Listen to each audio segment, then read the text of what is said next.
বারে বারে ঘুঘু তুমি খেয়ে যাও ধান, এবার ধরেছি তোমায় বধিব পরাণ। প্রত্যেকটা নিঃশ্বাসের হিসাব আমি নেব।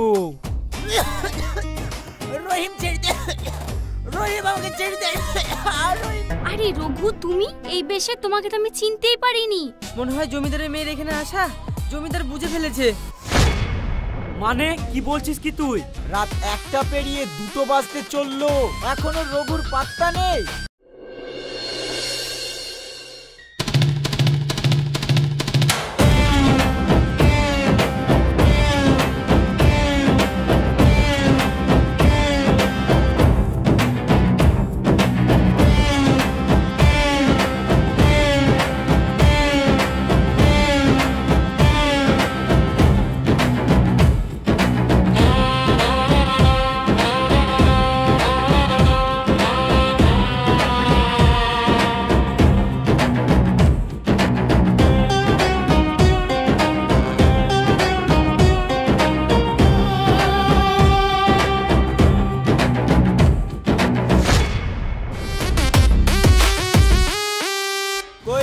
সব ঠিকঠাক আছে তো? হ্যাঁ হুজুর, একটা ইঁদুর ঢুকারও পথ নাই। বাহ, খুব সুন্দর। রাত 1টা পেরিয়ে 2টো বাজতে চললো, এখনো রঘুর পাত্তা নেই। হাওয়াতে উড়িয়ে চিঠি ফেলতে ভালোই লাগে রঘু, কাজের কাজ করা অত সোজা না। মনে রাখিস, এই জমিদার নাগরাজের বাড়ি থেকে ডাকাতি করা আর বাঘের মুখ থেকে খাবার ছিনিয়ে নেওয়া একই ব্যাপার, যেটা তোর মতন চুনুপুটির দ্বারাই সম্ভব নয় রঘু।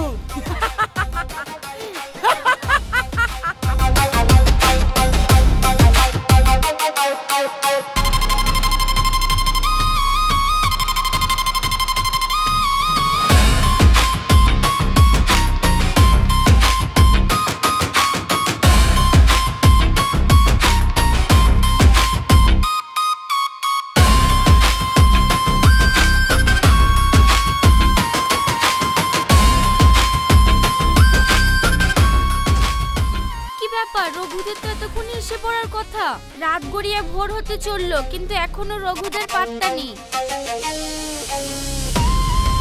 আমি তো সাদা কাপড় ঝুলিয়ে রেখেছি, আয়না দিয়েও ইশারা করছি, তাহলে এখন আসছে না কেন? কই রে রঘু, চিঠি দিয়েছিলি, আসলি না তো? এদিকে আব্বা আবার নিচে লাফাচ্ছে, ভাবছে ওর পাহারাদাররা ভালোই পাহারা দিচ্ছে। আব্বা তো জানে না যে আমি বেশিরভাগ পাহারাদারকে সরিয়ে দিয়েছি। কিন্তু রঘুরা এখনো আসছে না কেন? ওদের কি কোনো বিপদ হলো?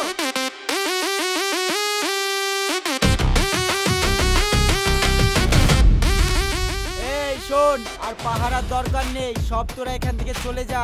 ওই রঘু আমার ভয়ে পালিয়েছে। পালিয়ে যাইনি জমিদার মশাই, এই তো আমি পালাইনি।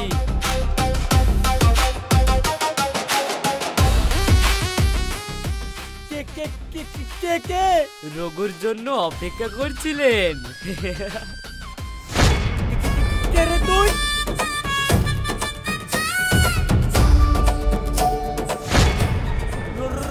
রহিম, তুই তো রহিম, তুই তো মরে গেছিলি। নিজের হাতে আমি তোকে গাছে টাঙিয়ে দিয়েছিলাম, তুই কি করে ফিরে আসতে পারিস?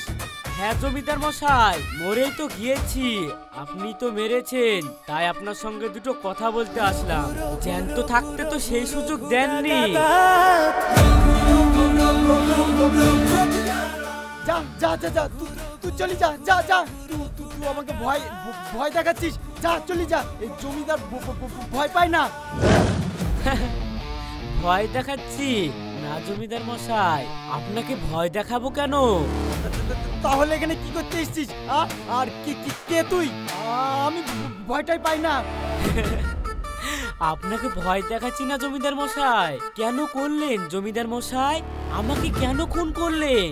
একবারও ভাবলেন না আমার ওই মা মরা ছেলেটার কি হবে, কি খাবে ও, করে বাঁচবে ও? একবারও ভাবলেন না? আমি কিছু করিনি, যা করেছে আমার লোকেরা করেছে, আমি কিছু করিনি। চুপ!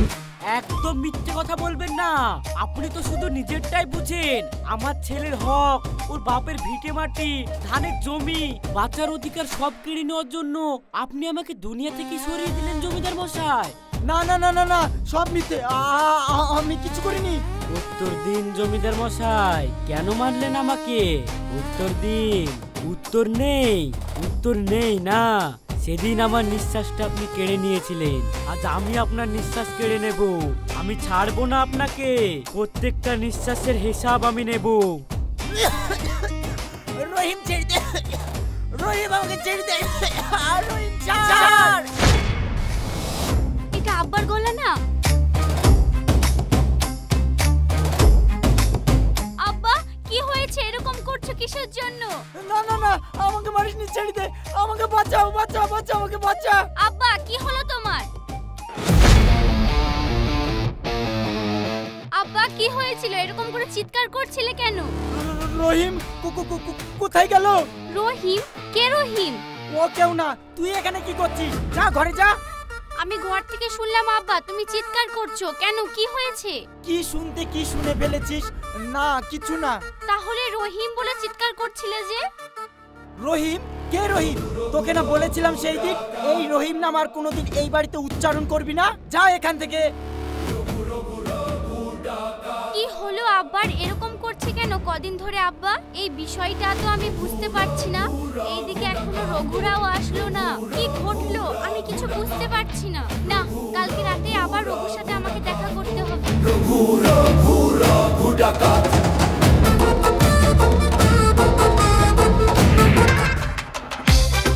খেলা শেষ রঘু, বারে বারে ঘুঘু তুমি খেয়ে যাও ধান, এবার ধরেছি তোমায় বধিব পরাণ।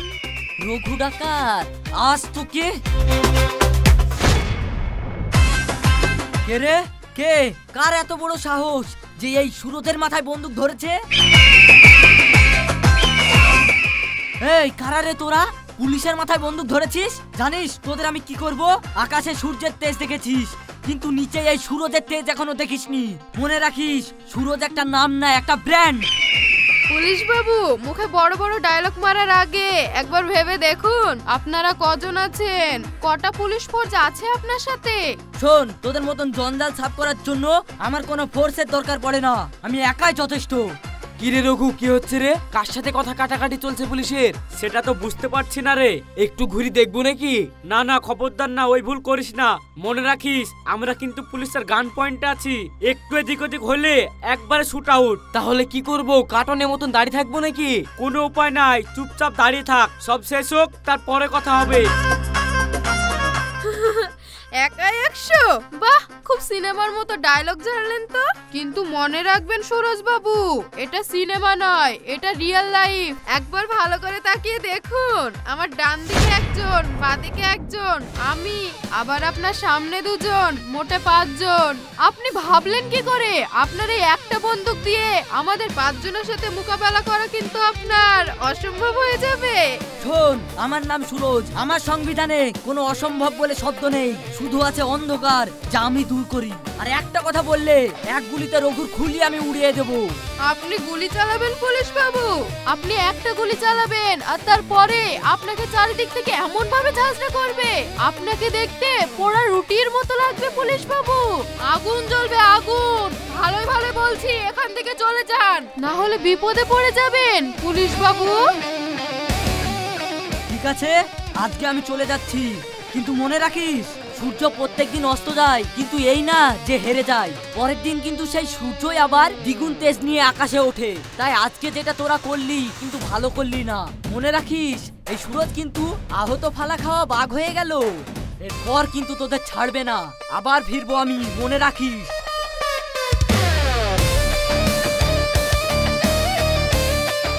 আপনি কে? এইভাবে আমাদেরকে বাঁচালেন? আমি কে এটা তোমার না জানলেও চলবে, আপাতত এইটুকু জেনে রাখো, আমি তোমার ছায়া সঙ্গী। ছায়া সঙ্গী মানে? কে আপনি? মুখ দেখান। শোনো, আমি তোমাকে সাহায্য করেছি, তার মানে আমি তোমার শত্রু নই, শুধু এইটুকু মনে রেখো। তার বেশি কিছু জানতে চেও না, সময় হোক আমি ঠিক ধরে দেব, তখন জানতে পারবে আমি কে।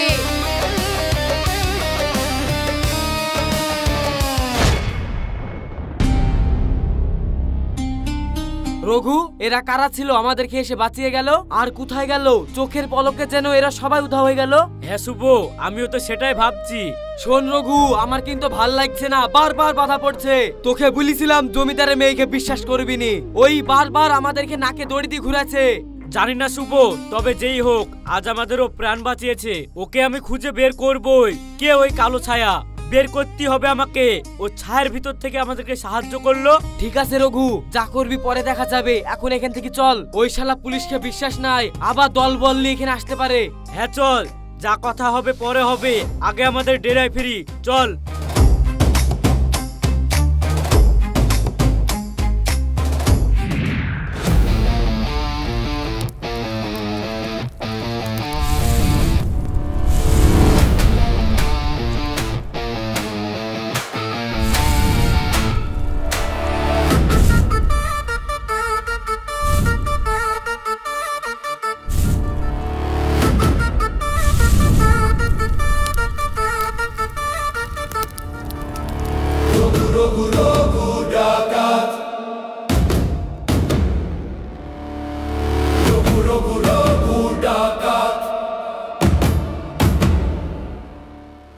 এ কি বলছো তুমি রঘু?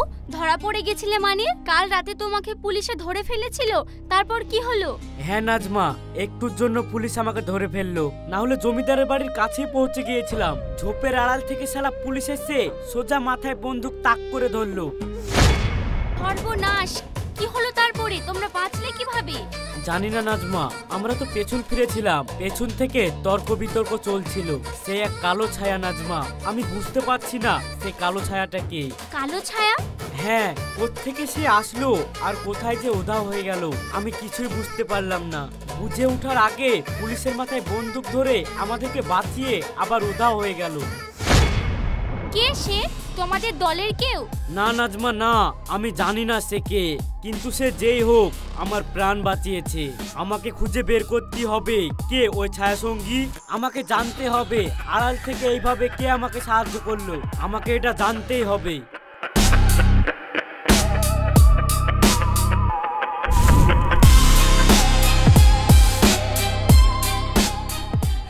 রঘু, একটা সর্বনাশ হয়ে গেছে। মনে হয় জমিদারের মেয়ের এখানে আসা জমিদার বুঝে ফেলেছে। মানে কি বলছিস কি তুই? হ্যাঁ রঘু, পূব দিকের জঙ্গলে দেখলাম মশাল দেখা যাচ্ছে, আর মনে হলো জমিদারের লেঠেল আর জমিদার এদিকে আসছে। আমি এই ভয়টাই পাচ্ছিলাম রঘু। দেখলি তো, এইটা সাপের বাচ্চা এসছে, সাপও পিস পিস আসছে। আর কত সহ্য করবি তুই? এক্ষুনি এই জমিদারের মেয়েকে এখানে শেষ করে দে। থাম শুভ। না না, আব্বার তো জানতে পারার কথা না, আমি তো সব দিকে লুকিয়ে আসলাম। নাজমা, তোমার এখানে থাকা এখন ঠিক হবে না, তুমি এক্ষুনি জমিদার বাড়ি ফিরে যাও। কিন্তু তোমরাই বিপদের মধ্যে আর আমি। নাজমা কথা বাড়িও না, ভেবো না আমাদের জন্য, এই জঙ্গল আমাদের চেনা। তুমি পেছনে সুড়ঙ্গ দিয়ে বেরিয়ে যাও আর সোজা উত্তর দিকে হাঁটবে, আর জঙ্গল পেরিয়ে ঈশানকোণ বরাবর চলে যাবে, তাহলে জমিদারের বাড়ি অন্য রাস্তাতে ঢুকে পড়বে। ঠিক আছে। শুভ, মশালগুলো নিভিয়ে দে আর বাকিগুলো আমার সঙ্গে আয়। ওই শালা শিয়ালগুলাকে আজকে রাস্তাটি ধরবো। আর শোনো নাজমা, কালকে তোমাকে আমি লোক মারফত খবর পাঠাবো, তুমি আমার সঙ্গে দিনে দেখা করো, তোমার সঙ্গে কাল দিনে কথা হবে। ঠিক আছে রঘু, তাহলে আমি এখন আসছি। যা করবে সাবধানে করবে। ঠিক আছে।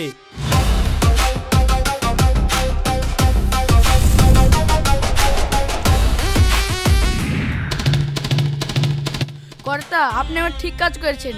এই জিনিসপত্রগুলো সব লুকিয়ে দেওয়ার কথা ভেবেছেন। আমি হলাম জমিদার নাগরাজ। রঘুর ভাবনা যেখান থেকে শেষ হয় আর আমার ভাবনা সেখান থেকে শুরু হয়। সালা দুবার আমাকে চিঠি দিয়েছে ডাকাতি করবে বলে, কিন্তু একবারও পারেনি। তাই আমি আর রিস্ক নিলাম না। আমার সব ধন সম্পদ আমি অন্য জায়গায় লুকিয়ে রাখবো। এই দক্ষিণের জঙ্গলটা পেরিয়ে একটা ঝর্ণা পড়বে, ঝর্ণার পরে একটা পাহাড় পড়বে। সেখানে গিয়ে কোনো এক জায়গায় হোক আমার গুপ্ত ধনগুলো লুকিয়ে রাখতে হবে।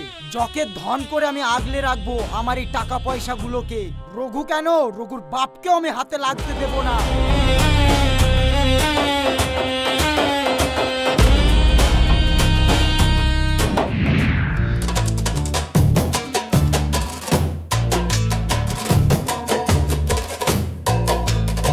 এই রঘু, ওই দেখ শালা জমিদার টাকা পয়সা সব কেমন সাইড করে দিছে। শালা একবার যদি লুকিয়ে ফেলে আমরা জীবনে টাকা পয়সা আর পাবো না। তার থেকে চল, এই জঙ্গলে ওদেরকে মেরি ধরি সব কাটি নিব। এই রোজ রোজ ডাকাতি করতে যেতে হবে না ওর বাড়িতে আমাদেরকে আর। শোন শুভ, হুটোপাটা করিস না, দেখতে দে ও কোথায় যায় আর কোথায় টাকা পয়সা রাখে। দরকার পড়লে পরে গিয়ে ওখান থেকে আমরা টাকা পয়সা তুলে নিয়ে আসবো। আর এতে সাপও মরবে, আবার লাঠিও ভাঙবে না।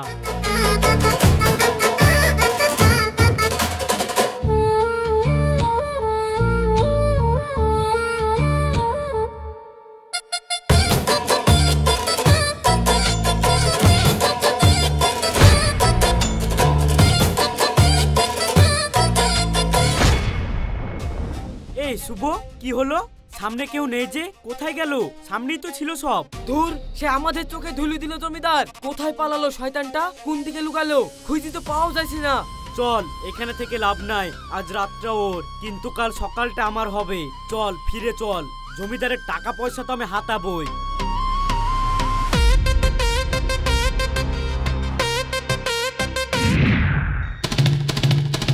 কিরে দেখ তো, শালা রঘুরা এখান থেকে গেল কিনা।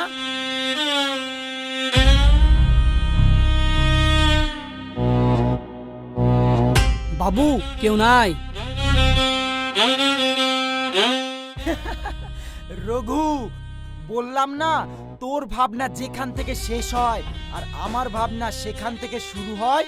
আর তুই কি ভেবেছিলি এই জঙ্গলে আমাকে সব লুট করে নিবি? অত সোজা নয় রে বেটা। এই জমিদার নাগরাজকে লুট করা অত সোজা না। আমার চোখ হচ্ছে শগুনের চোখ, আর আমার থাবা হচ্ছে বাঘের থাবা। ঠিক সময় মতন বুঝতে পেরেছি শালা আমাদের পেছনে কেউ আছে।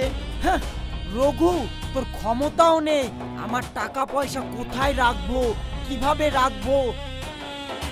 এই মশা চালা।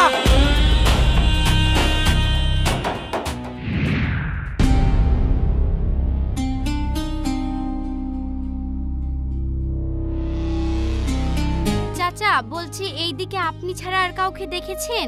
তুমি যাকে খুঁজছো সে তো তোমার সামনেই বসে আছে, জমিদারের মেয়ে নাজমা। আরে রঘু, তুমি? এই বেশে তোমাকে তো আমি চিনতেই পারিনি। রাতের বাঘকে দিনে বিড়াল হয়ে থাকতে হয় নাজমা। কি খবর নিয়ে এসেছো সেটা বলো। শোনো রঘু, সেই দিনকে আব্বা বুঝতে পেরেছিল যে তুমি আব্বার পিছনে আছো, তাই আব্বা চালাকি করে লুকিয়ে পড়েছিল আর তোমাদের চোখে ধুলো দিয়ে দিয়েছিল। তোমরা চলে আসার পর আব্বা টাকা পয়সা গয়না কাটি মোহর সব সরিয়ে ফেলেছে। হ্যাঁ, আমি সেটা জানি। আমার চোখে ফাঁকি দেওয়া অত সোজা না, কিন্তু আসল কথাটা বলো, কোন জায়গায় রেখেছে ওগুলো? সেটা আমি জানি না রঘু, আব্বা কাউকে বলেনি, এমনকি আমাকেও না। কিন্তু আব্বা একটা ভয় পেয়েছে। আব্বা ভাবছে হঠাৎ করে যদি মারা যায়, তাই আব্বা তার টাকা পয়সার কাছে পৌঁছানোর জন্য নিজের হাতে একটা নকশা বানিয়েছে। নকশা? কোথায় সে নকশা? সেটা আমি পাইনি রঘু, আব্বা সেই নকশা নিজের কাছে রেখেছে। আমি অনেক চেষ্টা করেছি কিন্তু জানতে পারিনি যে নকশাটা কোথায় আছে।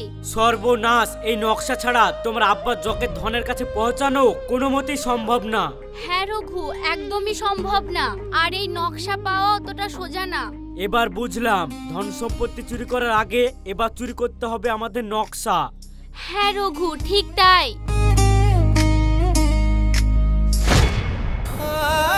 আমার মানিক, তুই আর কাঁদিস না বাপ, তোর কাজে জ্বরে পড়ে যাচ্ছে আমি বুঝতে পারছি, কিন্তু কি করব বল। গত 3-4 দিন আমি কাজে বেরোতে পারিনি, লোকের দুয়ারেও হাত পাততে পারিনি। আজকে দিনটা সহ্য কর বাপ, কাজ এইভাবেই হোক, ভিক্ষা করে হলেও তোর ওষুধের ব্যবস্থা আমি করব। আর কাঁদিস নি বাপ।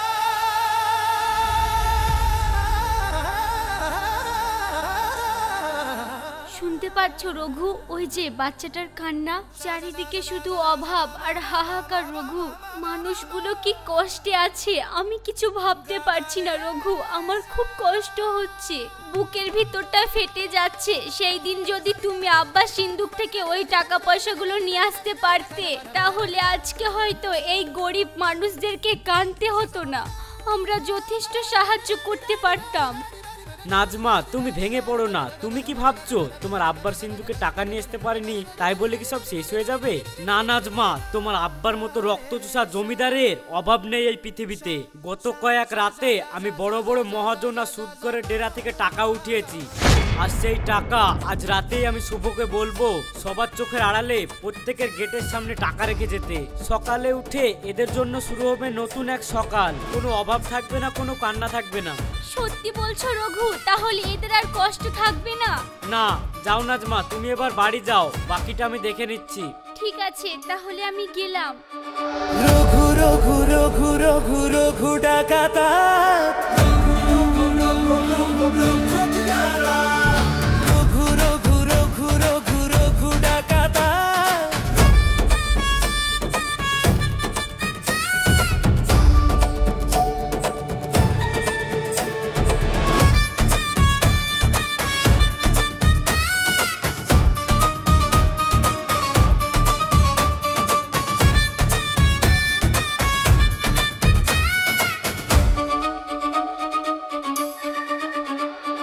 রঘু রঘু রঘু রঘু রঘু ডাকাতা রঘু রঘু রঘু।